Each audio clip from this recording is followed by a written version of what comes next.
सबसे पहले मैं बधाई दूंगा भारत के 125 करोड़ लोगों को कि हम सबका सौभाग्य है कि इस काल में हमें श्री नरेंद्र मोदी जी जैसे दूरदर्शी प्रधानमंत्री मिले, जिनके कारण से इस महामारी में दुनिया हिल गई और भारत अपनी जगह पर खड़ा रहा। अध्यक्षा जी, मैं आपके माध्यम से उन परिवारों को तो श्रद्धांजलि, उनके परिवार जिनके अपने लोगों को खोया है, उन खोए हुए परिवार के सदस्यों को श्रद्धांजलि देते हुए मैं संवेदना व्यक्त करता हूं उन परिवारों के प्रति कि इस महामारी के अंदर जो अपने परिवारों को बिछड़ गए। अध्यक्षा जी, जैसे माननीय गृह मंत्री जी को भी हम इस मामले में लेकर भुला नहीं सकते, अमित शाह जी को, कि वो डायबिटिक होने के बाद भी दिल्ली की स्थिति में, दिल्ली में राज करने वाले लोग मैदान छोड़कर भाग गए और वो LNJP हॉस्पिटल में खुद मौके पे जाकर और 20, वो मैं बाद में बताऊंगा, 20,000 बेडों की जो व्यवस्था कराई। माननीय मंत्री जी ने कहा था कि कोरोना है तो कर्तव्य भी है और देश के प्रति हम सबका कर्तव्य बनता भी है, केवल राजनीति नहीं बनती है। बड़ा दुर्भाग्य है कि लोग अपने आप को कुछ पढ़े लिखे कहते हैं, पढ़े लिखे सामने लिखवा रखे हैं, लेकिन वो बातें इस प्रकार की कर रहे हैं जैसे वो अनभिज्ञ हैं चीजों से, जानकारी नहीं है उनको। यह संकट पूरी संपूर्ण मानवता को झकझोरने वाली समस्या थी। इस पर सरकार ने जिस निष्ठा और कर्तव्य का परिचय दिया वे बगैर तथ्यों के संभव नहीं है। अभी मेरे मित्र पहले शशि थरूर जी बोल रहे थे, अभी एनसीपी से डॉक्टर साहब बोल रहे थे। आप तथ्यों पर अगर जाएंगे तो हमको देखना पड़ेगा कि दुनिया में भारत कहां खड़ा हुआ है। अध्यक्षा जी, 24/3/20 को भारत के अंदर 564 केस थे और केवल 2 डेथ हुई थी और उसी तारीख में यूएसए के अंदर कोरोना के 40,450 केस थे और वहां पर 593 डेथ हो गई थी। लेकिन उसके बाद 24 तारीख को, जब 4 अप्रैल को हम ये आंकड़े देखते हैं तो भारत के बढ़कर, क्योंकि 24 मार्च को कोविड के खिलाफ लॉकडाउन प्रधानमंत्री जी ने जो दूरदर्शिता का परिचय देकर निर्णय किया, उसके कारण से भारत में केस हुए 23,452 और अमेरिका के बढ़कर पहुंच गए 8,80,000।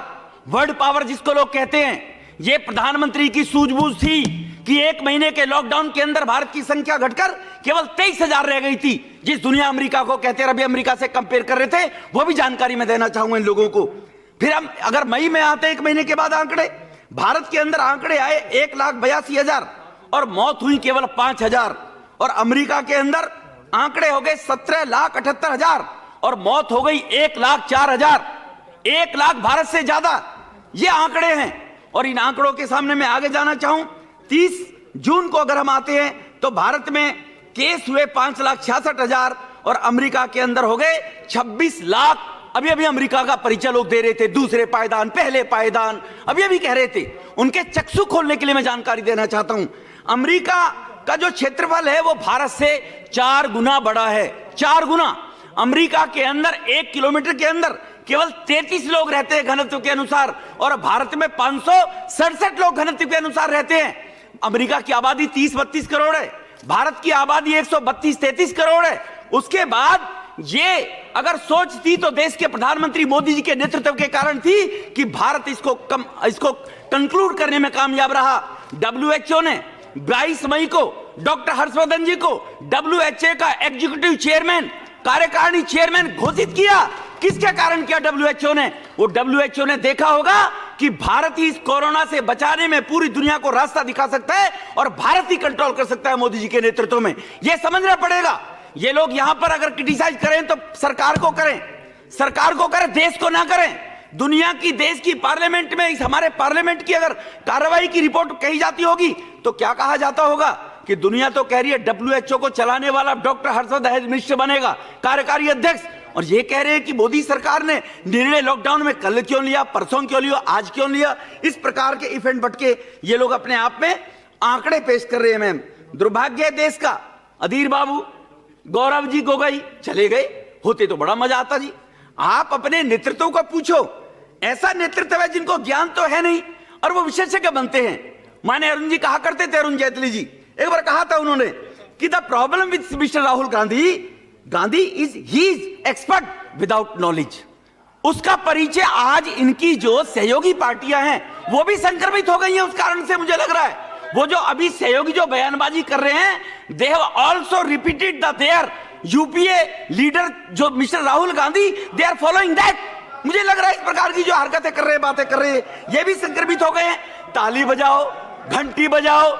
अरे देखिए, इस देश का प्रधानमंत्री लाल बहादुर शास्त्री के बाद पहला प्रधानमंत्री मोदी पैदा हुआ कि 125 करोड़ लोगों से अपील की और 125 करोड़ लोगों ने कहा मोदी जी हमें आपके ऊपर विश्वास है। 50 साल तक घर चलाने वाले घराने लोग इस देश को लूटते रहे और आप थाली बजाने की कहोगे, हम हर चीज बजाने के लिए तैयार है। ये क्रेडिबिलिटी कहां से पैदा हुई?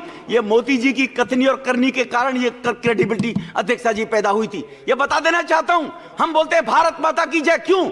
सैनिकों का सम्मान बढ़ाने के लिए। जब तबलीगी समाज दिल्ली सरकार ने नोटिफाइड किया कि 26 तारीख को मार्च को कहीं लोग इकट्ठी गैदरिंग नहीं होगी, और वो केजरीवाल सरकार तबलीगी समाज को नहीं रोक पाई। 24 मार्च को जब लॉकडाउन लगाया गया, 25 मार्च को दिल्ली पुलिस ने एक्शन लिया, और जब 7 का बयान आया हम नहीं हटेंगे, उनको हटाने का प्रयास किया, तो ये सभी राष्ट्रीय भक्त जो अपने आप को बनते, इनके मुंह पर ताला थे। अवार्ड वापसी गैंग चुप था कि तबलीगी समाज से क्या रिश्ता इन लोगों का। पूछना चाहता हूं जो देश को बर्बाद कर देना चाहते थे। अभी ये कह रहे थे बंधु कि अभी फैजल जी के यहां अभी कोरोना का केस नहीं हुआ है। अरे वो तबलीगी समाज के लोग टेस्ट ही नहीं कराएंगे तो पॉजिटिव निकल के कहां से आएंगे? मैं पूछना चाहता हूं। इसलिए मैं आपके माध्यम से देशवासियों को और सदन को यह जानकारी देना चाहता हूं कि जिन लोगों ने इस देश को बर्बाद करने की नीयत से केवल सत्ता पर बना रहने के लिए ऐसी हरकतें करने का प्रयास करते थे, उनको जवाब ये देश के 130 करोड़ लोग चुन चुन कर देने वाले, और दे भी रहे हैं बार बार जब उनके जवाब मांगा जाता है। अरे मैम, सैनिकों का मैंने पहले भी कहा सम्मान बढ़ाने के लिए भारत माता की जय बोली जाती है। जब कोरोना वॉरियर्स के ऊपर पथराव हो रहा है, उनका मनोबल तोड़ने का प्रयास किया जा रहा है, उनको ठीक करने के नर्सों के साथ अत्याचार किया जाता है, तो कोरोना वॉरियर्स के लिए मनोबल बढ़ाने के लिए कहा था कि देश का 31 करोड़ आदमी ताली बजाकर तुम्हारे साथ है, खड़े हो जाइए। उनका हौसला अफजाई के लिए प्रधानमंत्री जी ने कहा था। हम लोग जब बीमार होते हैं, बरामदे में खड़े होकर दुआ करते हैं, हम लोग कहते हैं जल्दी हमारा परिजन ठीक हो जाए। क्या उसके कहने से परिजन ठीक होता है क्या?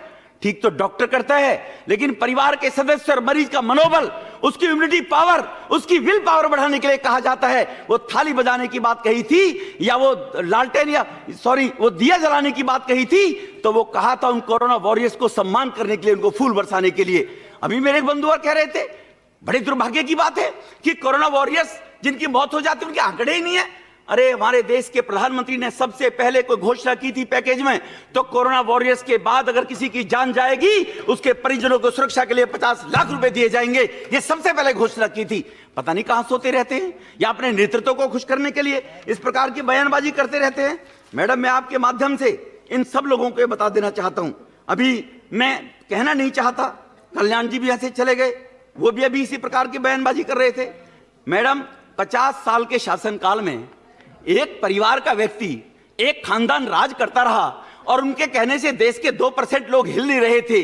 वो झूठी मक्कारियां दिखाकर बातें करके सत्ता तो प्राप्त कर लेते थे, और ये 6 साल का प्रधानमंत्री के पीछे 1 करोड़ 60 लाख लोग खड़े हो जाते हैं, 1 करोड़ 33 लाख लोग खड़े हो जाते हैं। विदेश के लोग भी, दुनिया भर के लोग, भारत के जो बाहर बसे हुए हैं, ये दर्द है इनको ताली का दर्द नहीं है, इनको दिए का दर्द नहीं है, इनको दर्द है कि मोदी जी की वजह से एक साथ लोग कैसे खड़े हो जाते हैं। मैडम, कोरोना फैलाने के पीछे जैसे मैंने आपको अभी जानकारी दी, उस जानकारी के माध्यम से ही मैं ये इन सब लोगों को बता देना चाहता हूं, इस लॉकडाउन के अंदर जो निर्णय लिए गए वो ऐसे ऐतिहासिक निर्णय थे जो देश की 70 साल की आजादी में 50 साल तक एक खानदान राज करता रहा, लेकिन वो 2% काम नहीं कर पाया। हमारे इस देश में पीपी किट मात्र 1.5 महीने में विश्व में 2nd लार्जेस्ट मैन्युफैक्चर हमारा देश बन गया, और जबकि मात्र हमारे यहां पहले पीपी किट बनती ही नहीं थी हमारे देश के अंदर। आज 4.5 लाख की पीपी किट रोज बनाई जा रही है। मैडम, 30 जनवरी 2020 को प्रतिदिन 10 टेस्ट होते थे 2020 में, और आज 11 लाख टेस्ट किए जा रहे हैं। मोदी है तो मुमकिन है। मैडम, मेरी पार्टी का समय बहुत है, मैं पहले दूसरा वक्ता हूं, प्लीज मुझे 2 मिनट का समय दे दीजिए। आप 2 मिनट में मैं खत्म कर दूंगा, I am sorry. Testing lab जो मात्र यहां पर नाम मात्र के लिए थी। आज 1059 टेस्ट लैब, डॉक्टर हर्षवर्धन जी हमारे हेल्थ मिनिस्टर बैठे हुए हैं, इनके 24 घंटे काम करने की मानसिकता से प्रधानमंत्री 12-12 बजे बुलाकर रिपोर्टिंग लिया करते थे कैबिनेट की मीटिंग के अंदर। और आज ये तो सरकारी लैब हैं, प्राइवेट लैब 700 अलग चल रहे हैं। इस देश के अंदर पहले एक लैब नहीं होता। देश के अंदर 1055 हॉस्पिटल कोविड डेडिकेट हॉस्पिटल हैं, जिनमें 1.77 लाख बेड और लगभग 23,168 आईसीयू बेड की व्यवस्था की गई है। मैडम ये आंकड़े मुझे बताने पड़ेंगे, जो लोग इनके चक्षु कौन खोलेगा जी? आज देश को बताना पड़ेगा कि केवल राजनीति करते हैं लोग और फैक्ट को सामने रखने से डरते हैं। मैडम वेंटिलेटर हम इंपोर्ट किया करते थे, और एक आध कंपनी अगर वेंटिलेटर बनाती थी तो इंस्ट्रूमेंट इंपोर्ट करती थी। आज भारत 50,000 वेंटिलेटर बनाने वाला देश है, और जिसमें 30,000 तो हमारी हिंदुस्तान भारत इलेक्ट्रॉनिक्स भारत सरकार की कंपनी ने बनाकर वेंटिलेटर तैयार करके दिए मैडम। इसलिए आज जो रिकवरी रेट, जब ये कोरोना वायरस शुरू हुआ था तो रिकवरी रेट यहां पर 7.69% था, और आज 78 समथिंग रिकवरी रेट है। मैडम मैंने दोहराना चाहता हूं अपने साथियों बंधुओं को कि जो ये कहते हैं अमेरिका से हम ऊपर निकल गए, अरे अमेरिका की पॉपुलेशन 30 करोड़ है, हमारी पॉपुलेशन 133 करोड़ है। इसलिए जब उनके कोरोना वायरस के अगर टेस्ट 11 लाख रोजाना होंगे तो आंकड़े बढ़ेंगे। अभी बात कर रहे थे, यहां पर मजदूरों की बात कर रहे थे, प्रवासियों की बात कर रहे थे। ये वही सरकार है, विदेशों में फंसे रहने वाले लोग, वंदे मातरम हर व्यक्ति चाहता है कि मेरा परिजन मेरे घर के अंदर है। अगर विदेश है तो उसको टेंशन होती है, मेरा भी बेटा, मैडम एक मिनट मैंने कहा था, 1 मिनट मुझे दे दी प्लीज, मेरा भी बेटा बाहर पड़ता है, लेकिन जब लगता है ना कि बेटा बाहर है, बीमारी फैल रही है, इस सरकार ने वंदे मातरम के माध्यम से, सिविलाइजेशन मिनिस्ट्री के माध्यम से 14.5 लाख लोगों को भारत में वापस लाकर उनके घर परिवारों के साथ में बिठाया था। वंदे मातरम ट्रेन चलाकर 44,000 जो ट्रेनें चलाएगी थी, श्रम रेल मंत्रालय पीयूष गोयल जी के माध्यम से लगभग 80 लाख लोग उनके घर पहुंचाने और लाने का काम इस सरकार के माध्यम से हुआ था। अब ये कहते हैं एकदम कोरोना लॉकडाउन कैसे कर दिया? आप लोग 3 दिन का समय दे देते, वही नोटबंदी वाली आदत, 7 दिन का समय देते तो माल को बदल लेते हम लोग। इसीलिए 3-4 दिन का अगर समय दे दिया जाता। मेरे यहाँ मैडम छठ का एक पर्व होता है, उस छठ के पर्व पर लोग, मैडम 1 मिनट प्लीज,